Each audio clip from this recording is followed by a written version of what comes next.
it became super clear to me that I've been writing these books my whole life. It's the books that I wish were around when I was at the age to read them. Hello, and this is a clip from my conversation with Dr. Cherice Roth. She's a veterinarian and an author. She had so much wisdom when we were talking in my podcast called Vet Life Reimagined that I wanted to share it on this channel as well. So this is your sprinkle of wisdom with Dr. Cherice Roth, who talks to us about teaching children that no matter what they look like, they can be whatever they want to be, including a doctor. So here is Dr. Charisse Roth's story and her sprinkle of wisdom. This was a Black family. They had never met a Black doctor before. Oh, They had never seen a Black doctor. I have an even better one. This was when I was in practice. I walk into an exam room, and there's this little Black girl and her mom. And I walk in, and I'm not wearing a coat, but I'm wearing scrubs and I'm wearing a stethoscope. And the little girl stops and she goes, oh, Mom, you said Doc McStuffins is not real. And so for the people that don't have kids, Doc McStuffins is a veterinarian for stuffed animals, right? yes. And it happens to be a Black female veterinarian. And this little girl's world shifted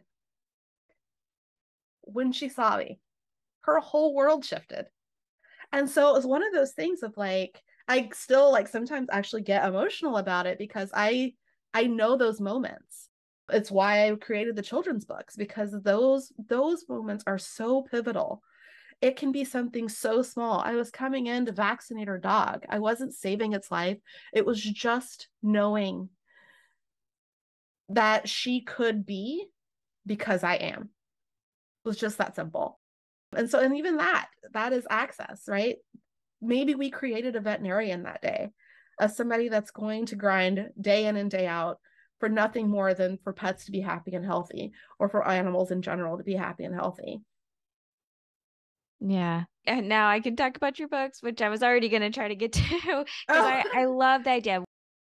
The title even hits, I think, can hit a lot of us in veterinary medicine is what is a doctor? Because I still have a moment that was traumatic for me. It may have made me just even more defiant. I don't know.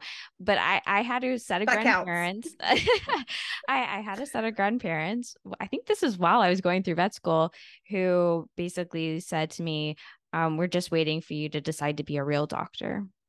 And that is so hurtful. We go through so much. And I think more than anything, we care so much about what we do, and we know what we do is important.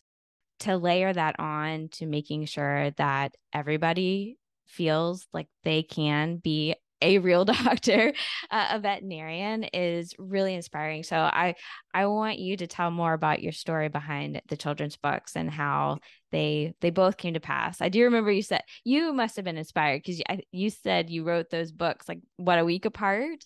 Yeah, So, yeah. It's interesting. So book one, What's a Real Doctor, is it's my two sons, Tristan and Cooper, explaining to their classmate why their mom is a real doctor. So in book one, Clara is actually one of their childhood friends from very, very early on.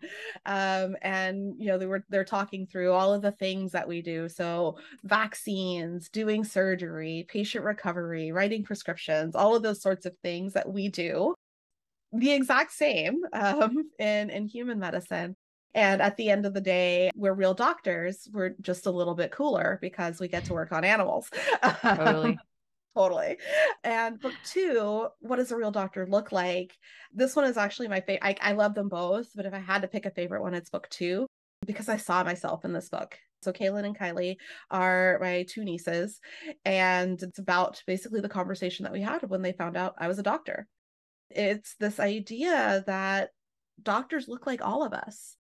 The story of these two sisters that, you know, weird conversations you have with your siblings. But, you know, she's asking, you know, do I look like a doctor? And her sister doesn't know because they've never seen a doctor that looks like them. So we get to go over the fact that doctors have all sorts of physical characteristics, from skin color, tall, short, fat, skinny, different ethnicities, differing abilities, I think is another really huge one that has stuck out and that people have noticed and talk about with me, that there are doctors of differing abilities in the book. So there are doctors with prosthetics, there are doctors in wheelchairs, and using various walking devices to depict that, because it really is the things that we have in common are that we're hard workers, we care, and we do all of those things. And so the fact is that doctors can actually look like all of us.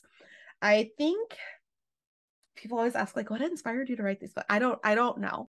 What I can tell you is that it became super clear to me that I've been writing these books my whole life. It just so happened to come out really quick all at the same time, because that's kind of how I do things these days. I mean, much like the decision to go to vet school, right? It's like, yeah, I think I'll do that. And then within 9 months, I was sitting in an orientation for vet school. I'm very much so a decide to do things and then boom, you just get it done. And so that's how it happened. I woke up at 3:00 in the morning. I wrote myself a Post-it note, "What's a real doctor?" Put it on my nightstand and went back to sleep, and woke up and wrote them in pretty rapid succession. And I do think that it's the books that I wish were around when I was at the age to read them. Yes.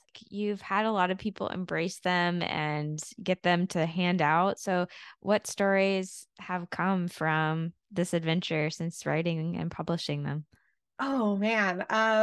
I had one this is a male veterinarian, and he had gotten a copy of What Does a Real Doctor Look Like? And, I guess it was his wife that showed the book to the daughter, and she was like, I already know what he looks like. I don't have to read this book.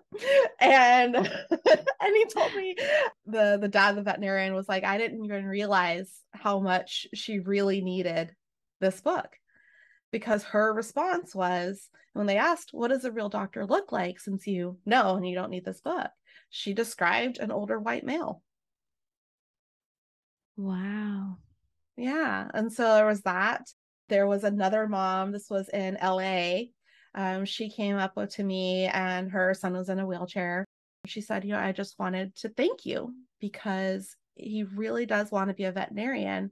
And there are no books that depict differently abled veterinarians. And she was like, and now he has one. And so, like, and his name is in it, right? And so I had wrote his name in it and you put a message that doctors look like all of us. There's some of it, it's just kind of wild. Like, I very much so have this mean girl in my head sometimes of like, why are you doing this? Nobody's going to read these. Maybe you're going to sell 5 of them. And it's just it's not from logic, right? It's totally the mean girl in my head. But it's been honestly overwhelming. I am always shocked at the numbers of people that show up at the book signing, either with their own copy already or ready to purchase, and want to hear it and want to hear from me about my story. And it's wild. It's really wild. It's not anything I ever imagined that I would be doing, but here we are. Yeah. Well, and I think it is so good to start young, because even if the book doesn't turn that child into a veterinarian, it just opened up the world to them. If you want more, then check out the Vet Life Reimagined podcast for the full conversation, either on your favorite audio platform or on the YouTube channel, Vet Life Reimagined. This has been the Vet Life Reimagined podcast. Whether you are listening or watching on YouTube, I hope you enjoyed this conversation. Please make sure you are subscribed to catch all these amazing people in our profession. Also, send this episode to someone you think who would appreciate it. Have a recommendation for someone who would be a good guest? Please reach out on LinkedIn, Instagram, or Facebook. There aren't that many Dr. Sprinkles. Until next time, Vet Lifers.